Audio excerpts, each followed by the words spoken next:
नमस्कार, बहुत स्वागत है आप सभी का। आपके साथ मैं पल्लवी रविंद्र सिंह।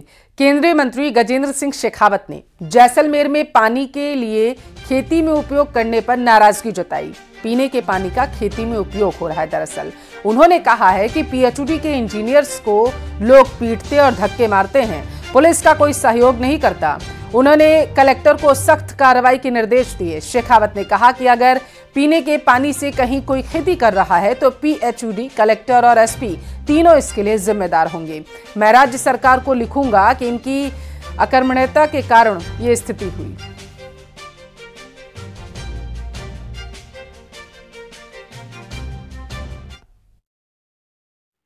ऑपरेशन है, पीएचईडी क्या करेगा? इंजीनियर जाकर के बेचारा वहाँ इनको पीटना है, इनको धक्के मारेंगे लोगों को। आपकी पुलिस का ऑपरेशन क्या? आपकी पुलिस ने कितने लोगों को गिरफ्तार करके बंद कर दोगे? चोरी का मुकदमा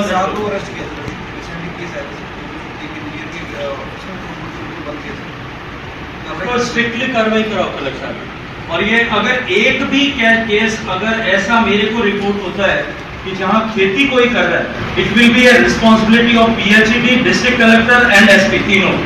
आई राइट टू द गवर्नमेंट, तीनों के अगेंस्ट में लिखूंगा मैं कि ये साहब इन सबके कर्मण्यता के कारण से इस तरह की स्थिति। कमाल है, लोगों को पीने का पानी नहीं मिलता और मैं खेती कर रहा हूं उससे।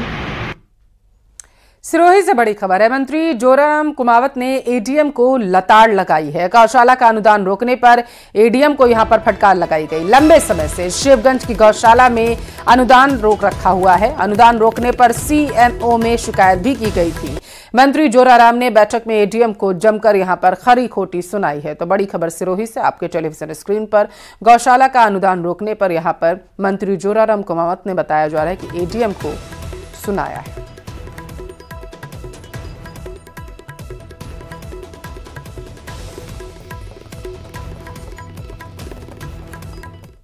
चलिए रुख भरतपुर का कर लेते हैं। बारेठा बांध में लगातार पानी की आवक हो रही है। बांध के 3 गेट खोले जा चुके हैं ताकि पानी को निकाला जा सके।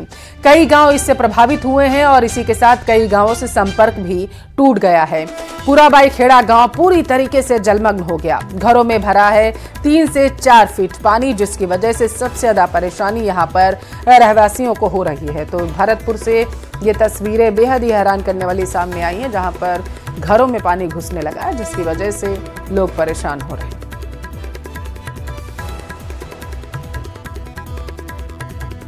द्वारा गांव पुराबाई खेड़ा में घरों में पानी करीबन 4 फीट अंदर जा चुका है और खेतों में जो फसल है वो करीबन हजारों बीघों फसल खराब हो चुकी है।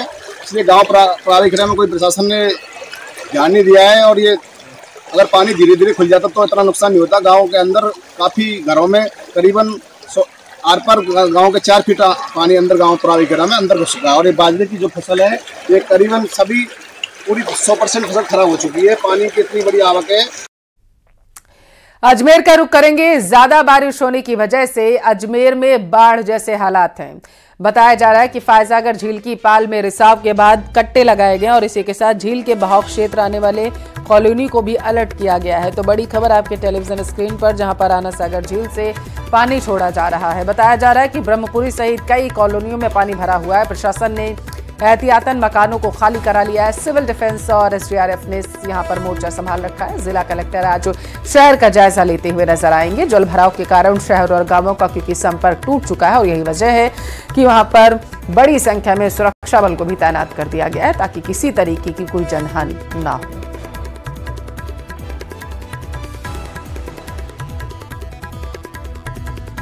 तो भारी बारिश की वजह से लोगों को परेशानी हो रही है। बताया जा रहा है कि कई गांवों का संपर्क जो है मुख्यालय से कट चुका है, जिसकी वजह से उन्हें परेशानी हो रही है। राहत सामग्री पहुंचाने में भी परेशानी हो रही है। बताते चलिए अजमेर में इस वक्त जो हालात हैं वो बेहद ही खराब होते हुए नजर आ रहे हैं। ज्यादा बारिश की वजह से प्रशासन जो है अब अलर्ट मोड पर आ चुका है और चिंता की लकीरें प्रशासन के माथे पर खिंचती हुई नजर आ रही हैं, क्योंकि जिन गांवों का संपर्क टूट चुका है मुख्यालय से, उन तक राहत सामग्री कैसे पहुंचाई जाए, ये चिंता का सबब जो है बना हुआ है। तो अजमेर से इस वक्त की ये बड़ी खबर आपको टेलीविजन।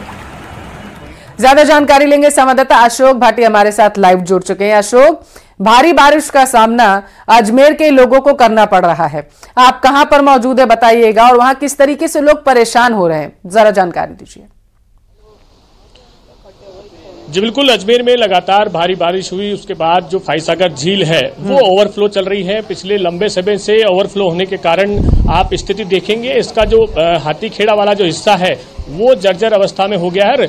वहां से जो है कुछ पत्थर जो है वहां से लीकेज हुए हैं। आप देखेंगे धीरे धीरे से पानी से रिसाव यहाँ पर होने लगा है और इसका गेज जो है वो 27 फीट बताया जा रहा है। इसका जो डेप्थ है वो लंबी जो 1.5 किलोमीटर है। ऐसे में अगर इस पानी का नुकसान जो होता है तो शहर की कई कॉलोनियां जो हैं वो प्रभावित हो सकती है। इस बात को ध्यान में रखते हुए जिला प्रशासन ने देर रात को यहाँ व्यवस्था की और सीमेंट के कट्टे यहाँ पर जो है डाले गए हैं। साथ साथ रेस्क्यू की जो टीमें हैं वो यहाँ पर तैनात की गई है, अधिकारी हैं वो यहाँ पर मौजूद है जी। और लगातार जो स्थिति है वो आपको यहाँ पर दिखा रहे हैं और सिविल डिफेंस के साथ साथ एसडीआरएफ की टीम यहाँ पर मौजूद है और व्यवस्थाएं यहाँ पर जो है माकूल रहे, किसी तरह की गड़बड़ी ना हो, इसका भी यहाँ पर पर्याप्त इंतजाम किया जा रहा है। एसडीआरएफ की टीम के सदस्य हमारे साथ हैं। क्या व्यवस्था यहाँ पर की गई है और रात को जो हालात खराब थी, एकदम जो है माहौल भी खराब होने लगा था, कई कॉलोनियों में जो चिंता की लकीरें थी और कई स्थानों पर लोगों को खाली भी कराया गया था। बिल्कुल, जो निचली कॉलोनी है उनको खाली कराया गया था। अभी स्थिति नियंत्रण में है। तो पोल से बंद थोड़ी होता है, पोल से ही तो बंद हुआ है यार, मैंने तो कुछ करा भी नहीं किया है, हैंग हो जाता है। और हमारे संवाददाता अशोक जो है जानकारी दे रहे हैं और बता रहे हैं कि किस तरीके से वहां पर लोगों को परेशानी का सामना करना पड़ रहा है और एसडीआरएफ की टीम जो वहां पर मौजूद है उससे भी बातचीत कर रहे हैं। सिविल डिफेंस के जवानों ने मिलकर सीमेंट के कट्टों से सपोर्टिंग दीवार बना के अभी स्थिति नियंत्रण में है। सीमेंट की कट्टों से सपोर्टिंग दीवार यहाँ पर बनाई गई है। जो हालात एकदम खराब हुए थे उससे कोई व्यवस्था खराब हुई थी? नहीं, बिल्कुल प्रशासन अलर्ट है। एडीएम मैडम सिटी कंट्रोल के माध्यम से सभी सिविल डिफेंस और एसडीआरएफ की टीम घटनास्थल पर रात को 10 बजे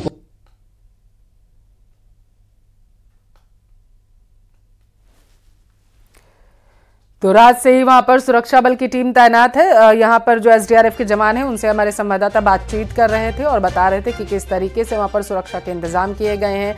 जानकारी ये सामने निकल कर आ पाई है कि पानी को रोका जा सके, पानी का कटाव किया जा सके, इसकी वजह से वहां पर सीमेंट के कट्टे डाले गए हैं ताकि पानी का जो बहाव है उसे कंट्रोल किया जा सके। हालांकि आना सागर झील अपने उफान पर आ चुकी है। भारी बारिश की वजह से बरसाती नाले भी उफान पर आ चुके हैं, जिसकी वजह से अब प्रशासन के जो हाथ पैर वो फूलने लगे और यही वजह है कि निचले इलाकों में अलर्ट जारी कर दिया गया है और खास करके जो निचले इलाकों में कॉलोनियां बसी हुई हैं और इस बांध के पास जो कॉलोनियां हैं उनमें लोगों को सतर्क कर दिया गया है और कहा गया है कि सुरक्षित स्थानों पर रहें और खास करके बहाव वाले क्षेत्र में जाने से बचें। अजमेर से ये तस्वीरें आपके टेलीविजन स्क्रीन पर हैं जहां पर आप देख सकते हैं कि किस तरीके से पानी की आवक जो है वो ज़्यादा हो रही है, जिसकी वजह से वहां पर लोगों की भीड़ भी एकत्रित हो गई है उफान पर आए इस बांध को देखने के लिए।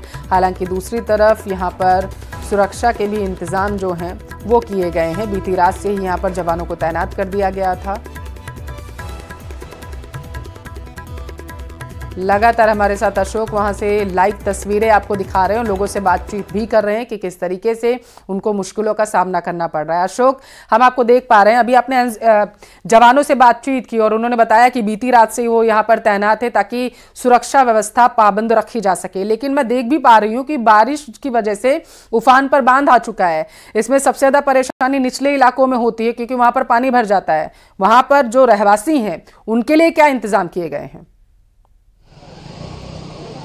जी बिल्कुल, सबसे पहले तो बांध की जो है सुरक्षा को यहाँ पर माकूल करने का प्रयास किया जा रहा है। आपको सीधे वापस तस्वीरें यहाँ पर दिखाना चाहूँगा। ये बांध है, 27 फीट इसका गेज बताया जा रहा है। जो इसकी लंबाई है वो 1.5 से 2 किलोमीटर है और लगातार बारिश का जो है सितम वो आपको देखने को मिल रहा है। कल बारिश जो हुई थी, परसों जो है बहुत बारिश हुई थी, उसके बाद ये पहले से ही भरा हुआ था। तो ऐसी स्थिति में स्थिति खराब ना हो क्योंकि ये जो पानी है लगातार जो है शहरी इलाकों में जा रहा है, जो निचले इलाके हैं, क्योंकि ये बारिश जो बांध है वो फाइसागर पर स्थित है, पहाड़ों की तलहटी पर स्थित है और इसका पानी जो है अलग अलग कॉलोनियों से होते हुए शहर की ओर जाता है। तो ये जो पूरा इलाका है ये शहरी क्षेत्र है, तो ऐसे में इस पानी का जो नुकसान है वो शहर में हो सकता है। इस बात को ध्यान में रखते हुए जिला प्रशासन कल रात को यहाँ पर पहुंचा था, 9 बजे यहाँ पर पहुंचा था। उसके बाद 2-3 घंटे यहाँ की जो है माकूल व्यवस्था यहाँ पर की गई थी। स्थानीय लोग यहाँ पर जुट गए थे। कई कॉलोनियों में जो डिफेंस कॉलोनी है वहाँ की जो लोग हैं उनको जो है चिंता हुई थी, उसके बाद उन्होंने अपने घर भी खाली कर दिए थे, ऐसी सूचना मिल रही है। तो हमारे साथ एसडीआरएफ टीम के सदस्य हैं, उनसे एक बार फिर बातचीत करते हैं। क्या व्यवस्था यहाँ पर की गई थी और अब कोई स्थिति माकूल है, नियंत्रण में है? अभी स्थिति बिल्कुल एकदम स्थिर ही है। सभी प्रशासन ने स्टेबल कर दिया है, कट्टे वगैरह लगा चुके हैं और बरसात आने पे ठीक ठाक है अभी स्थिति। ठीक ठाक स्थिति है। ग्रामीण भी हमारे साथ हैं, ग्रामीण भी जुड़े हुए हैं। कई लोग यहाँ पर जो है, क्योंकि स्थिति विकराल हो सकती है, इस बात को ध्यान में रखते हुए ये जो है इंतजाम यहाँ पर जो है वो किए जा रहे हैं। एसडीआरएफ की टीम के साथ साथ सिविल डिफेंस की टीम भी यहाँ पर मौजूद की गई है। उनसे बातचीत करेंगे, उनसे जानेंगे किस तरह के हालात जो हैं वो बने हुए हैं। सिविल डिफेंस की टीम, आप रात को भी यहाँ आए होंगे, क्या व्यवस्था बनी है और निचले इलाकों में पानी कम स्पीड से जाए, कोई नुकसान ना हो, उसको लेकर कोई इंतजाम?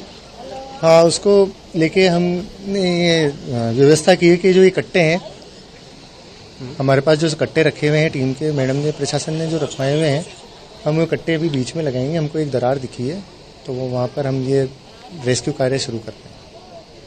तो रेस्क्यू कार्य यहाँ पर शुरू किया जा रहा है वापस से, क्योंकि एक बार फिर जो है इनको सूचना मिली है कि दरार वो है जो बड़ी होती जा रही है। आप देखेंगे पत्थर के जो हिस्से हैं वो बाहर यहाँ पर निकल रहे हैं और बाहर होने के कारण स्थिति और विकट हो सकती है। और यहीं पे जो है आप देखेंगे बड़ी संख्या में लोग भी खड़े हैं, कुछ लोग हमारे साथ हैं। रात को जो माहौल हुआ था उसके बाद जो व्यवस्था प्रशासन की ओर से की गई है, क्या लग रहा है आपको, इंतजाम ठीक है? अभी के लिए इंतजाम पर्याप्त नहीं है और अगर बारिश तेज आती है, जैसे आज अजमेर में भारी बारिश अलर्ट है, अगर कैचमेंट एरिया में जो खरेकड़ी से लेके हाथीगढ़ा तक इसका कैचमेंट एरिया जो आधे काजीपुरा को भी जोड़ता है, ये अगर इसमें भयानक और अति बारिश होती है, 1-1.5 घंटे बारिश होती है, ये पर्याप्त नहीं है। ये शायद इसको तोड़ के भी आगे निकल सकता है पानी, क्योंकि जो नीचे दरारें आ रही है उनमें ड्रेनेज में काफी तरह से पानी निकल रहा है और ऊपर यहाँ से दबाव लग के ये जो पाल की दीवार है ये भी नीचे बैठ गई है। तो इन कट्टों से पर्याप्त कटाव नहीं रोका जाएगा। तो अगर बारिश तेज होती है तो पानी का बहाव बहुत तेज हो जाएगा और फिर जो निचली बस्तियां उनमें पानी बहुत तेज स्थिति से जाएगा, तो स्थिति कंट्रोल में नहीं होगी। प्रशासन लगभग 3 साल से इसमें पानी नहीं था, अभी भी पानी नहीं था, 20 फीट था ये, और अब इसके 27 फीट 28 फीट पे चादर चलती है। तो उस समय इसकी रिपेयरिंग करानी चाहिए थी, लेकिन प्रशासन ने इस पे रिपेयरिंग पे कोई ध्यान नहीं दिया। जहां अजमेर से स्मार्ट सिटी बनाई जा रही है, सारा काम किया जा रहा है, वहां जहां से पानी आता है उसको देखना चाहिए था, लेकिन यहाँ पे प्रशासन ने बिल्कुल नहीं देखा। अब क्या स्थिति बन सकती है? कौन कौन सी कॉलोनियां हैं इसकी बहाव क्षेत्र में? इसकी सबसे पहले तो डिफेंस कॉलोनी, राज कॉलोनी, ज्ञान विहार, मोती विहार, फिर आगे आना सागर में जाने के बाद आना सागर से लगती हुई जितनी भी निचली बस्तियां हैं, वैशाली वगैरह, अगर यहाँ से पानी का बहाव क्षेत्र ज्यादा हुआ तो वहां पे स्थितियां जलमग्न हो सकती है।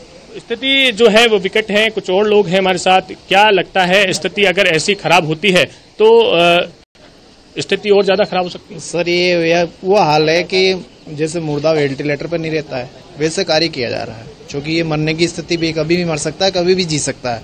क्योंकि ये काम इनको 2 साल पहले करना चाहिए था, जो आज जग रहे हैं ये लोग। अगर इनको किसी को पता नहीं है कि ये पैसा की चीज़ क्या है, क्योंकि हम तो ग्रामवासी, हम 1990 से यहाँ रह रहे, तो हमारे को सब पता है कि इसमें पानी कितना आता है, कितना तेज पानी जाता है। अगर ये मान लो ये यहाँ से टूट गया ना, तो उत्तराखंड जैसी बाढ़ आना देगा, तबाही मचा देगा पूरे अजमेर में।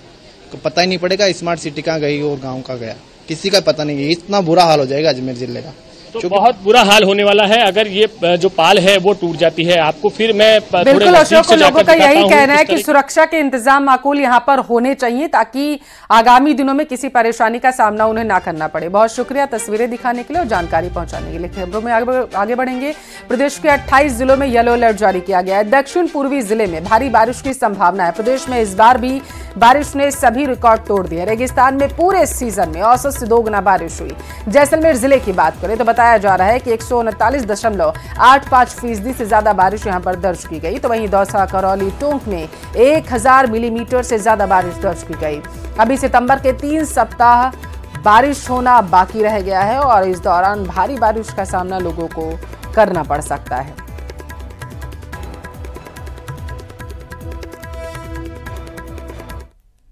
अजमेर भी भारी बारिश के बाद अलग अलग इलाकों में जलभराव की स्थिति वहां पर देखने को मिल रही है। शासन प्रशासन मुस्तैद जरूर है और स्थानीय विधायक शहर का जायजा ले रहे हैं। जिम्मेदारों को जरूरी निर्देश दिए जा रहे हैं।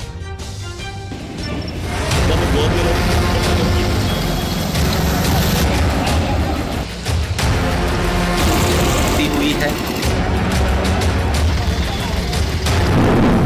पानी का कहर, डूब रहा शहर। तूफानी बरसात, जिंदगी पर घात। गली, घर, सड़क अस्पताल, सब जगह पानी। पानी का आपातकाल समझिए। मौसम की ऐसी मनमानी कि बस पूछिए मत। अजमेर शहर पानी पानी हो गया है। भारी बारिश ने कोहराम मचाकर रख दिया है। आपको भले ही यकीन ना हो, लेकिन हालात इतने खराब हो गए हैं कि सड़क पर चलना जान जोखिम में डालना हो गया है। कुछ स्थानीय लोग आने जाने वालों को जानलेवा गड्ढे से आगाह करते दिख सकते हैं।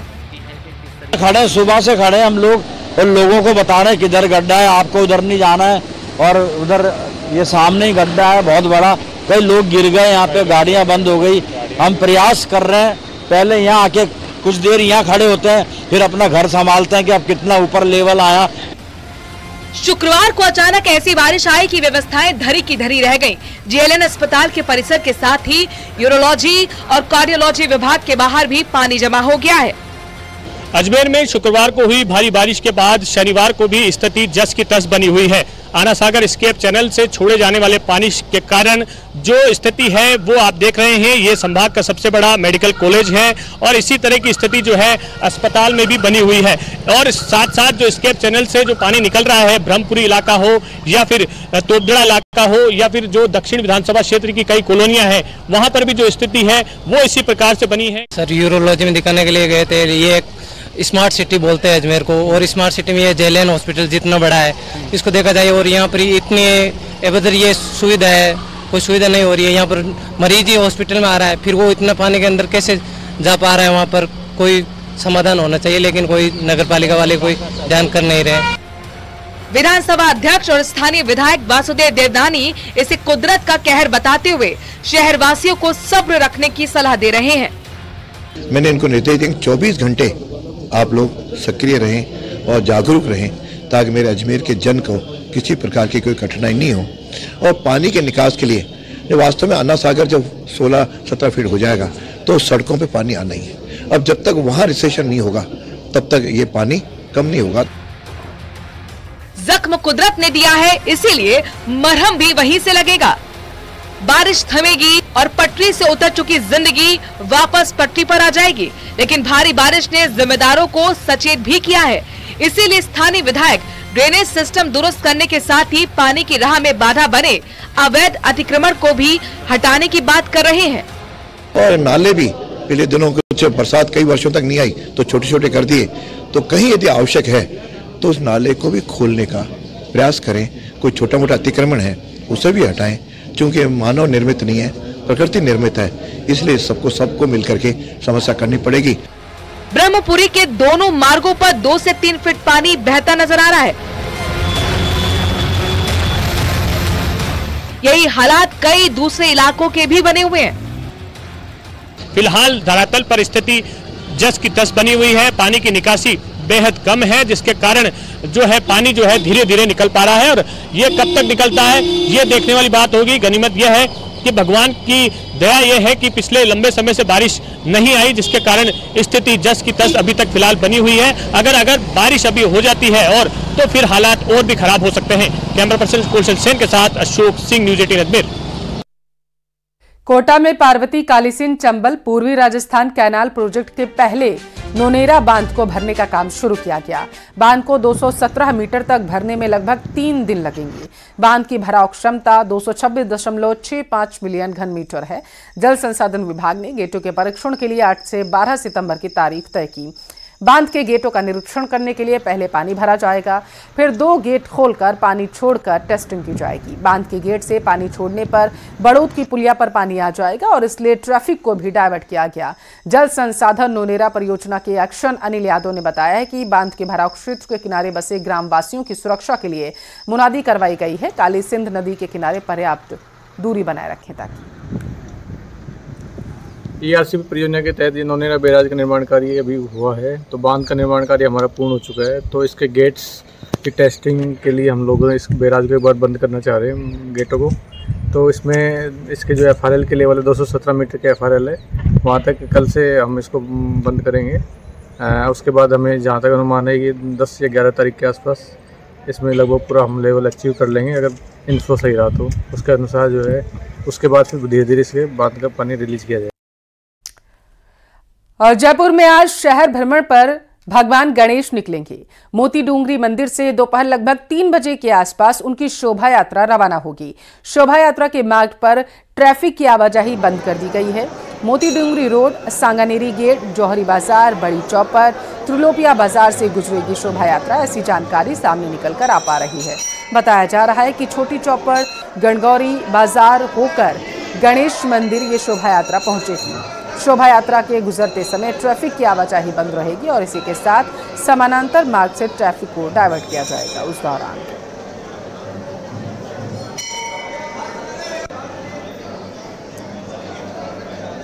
तो गणपति बप्पा घर घर विराजमान हो चुके हैं और आज नगर भ्रमण पर निकलेंगे गणेश भगवान। जानकारी सामने निकलकर आ पा रही है कि मोती डूंगरी मंदिर से लगभग दोपहर 3 बजे के आसपास गणेश भगवान की शोभा यात्रा रवाना की जाएगी और इस दौरान शोभा यात्रा का जो मार्ग होगा वहां पर ट्रैफिक को डाइवर्ट कर दिया गया है। लोगों से दूसरे रास्ते लेने की अपील की जा रही है। सिरोही में 10 दिवसीय गणेश महोत्सव का आगाज हो चुका है। भारी बारिश के बीच गजानन के भक्तों के उत्साह में कोई कमी नहीं देखी गई। शहर में बारिश के बीच भगवान गणेश को रेनकोट पहनाकर यात्रा निकाली गई, जिसमें बड़ी संख्या में भक्तों ने शिरकत की। वहीं यात्रा में शामिल भक्त इस दौरान थिरकते नजर आए। तो गणेशोत्सव को लेकर के सिरोही में भी भारी उत्साह जो है वो लोगों में देखा गया। जब यहाँ पर यात्रा निकाली गई गणेश भगवान की तो गणेश भगवान को रेनकोट पहनाया गया। तस्वीरें देखिए, काफ़ी उत्साहित करने वाली हैं। बताया जा रहा है कि यहाँ पर बारिश हो रही थी और इसके बाद जो शहरवासी थे वो ये यात्रा लेकर के निकले थे और जोश इस दौरान उनका हाई रहा।